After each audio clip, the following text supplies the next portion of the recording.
Good morning, children. In my previous class, I had taken up the different types of chemical reactions in which we have completed the combination and decomposition reaction. I also gave you homework related to it. I hope you must have completed your work. Okay, today we take up the third type of reaction, which is called displacement reaction.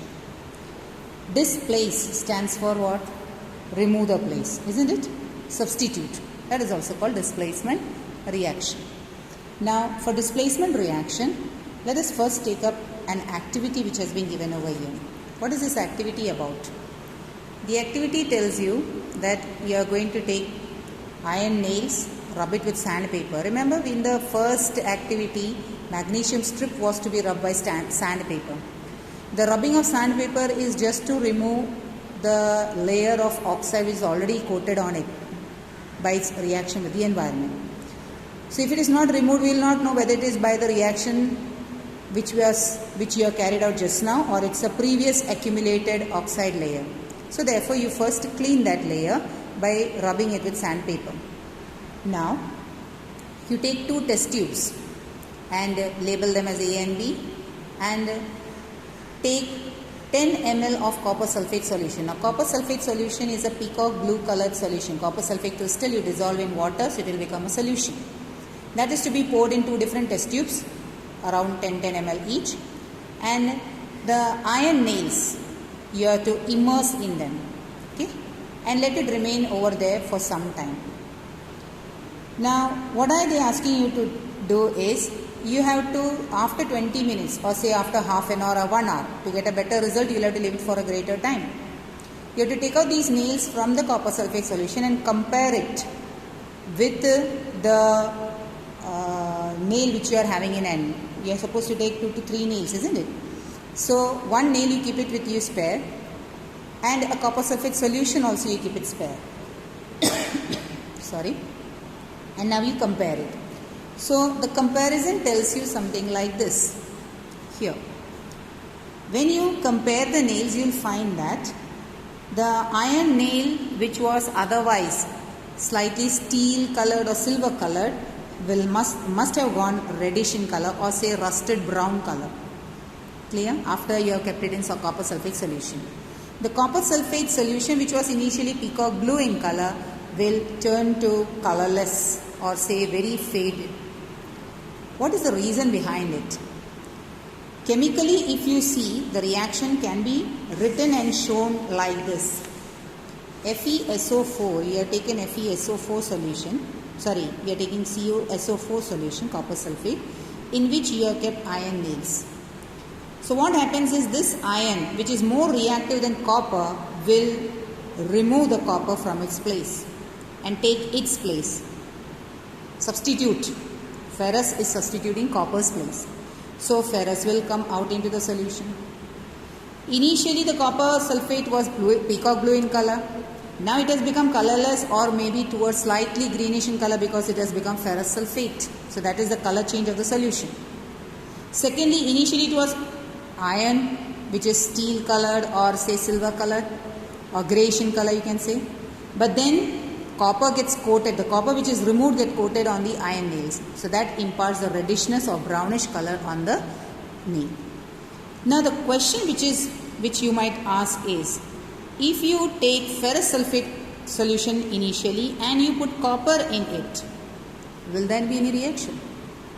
Just think for a while, because I already gave you the answer when I was explaining this portion. Well, there won't be any reaction. Iron is more reactive than copper. Copper is less reactive than iron. For displacement reaction, the basic principle is, elements which are more reactive will displace the lesser reactive element. So your copper can't displace, so no reaction. But instead, if you substitute in place of copper, you are going to take aluminium, then of course reaction will occur, because aluminium is more reactive than iron. So if you take up the remaining reactions which has been shown over here, zinc, okay, zinc if you take, and copper sulfate solution you are going to add zinc, then zinc will definitely remove copper and form zinc sulfate and copper. So on the zinc pieces there will be reddish colored deposition. If you take lead and copper chloride solution is taken, then it will form lead chloride and copper again will be deposited. Is that point clear?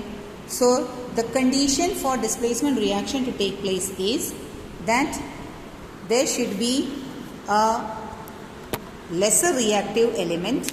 More reactive element will be displacing the lesser reactive element. So therefore, that is how the displacement takes place. Now these were the examples wherein one element is displacing the other one. That is, zinc is displacing copper, lead is displacing copper, correct? But let us talk about a second type of displacement reaction which is called double displacement. It is also displacement only, but there is double displacement taking place. In the previous case there are only single displacement. Lead is removing copper, zinc is removing copper, or iron was removing copper. So only one displacement is occurring. But now if two displacements occur simultaneously, it is called double displacement reaction. A very simple activity and a very beautiful activity is you take sodium sulfate solution in a test tube. It is colorless solution. And you take barium chloride solution in another test tube. That is also colorless. Both are colorless solutions. But when you mix them, you will find that there will be white, cloudy precipitate. Are you recollecting what I told you earlier? Potassium iodide and lead bromide. Do you remember? A yellow color. I also supported it with a video, isn't it? From the YouTube link I had sent, a yellowish colored solution was formed, a precipitate was formed when two colorless solution is mixed together. A similar activity is mentioned over here. You will find that when these two colorless solutions of sodium sulfate and barium chloride is mixed, at that time white colored insoluble precipitate is formed. That white colored insoluble precipitate is barium sulfate. So if you show it chemically, Na2SO4 is sodium sulfate, BaCl2 is barium chloride, both are colorless. So what happens is the sodium from here is removing barium. At the same time barium comes and occupies this place. So two substitutions.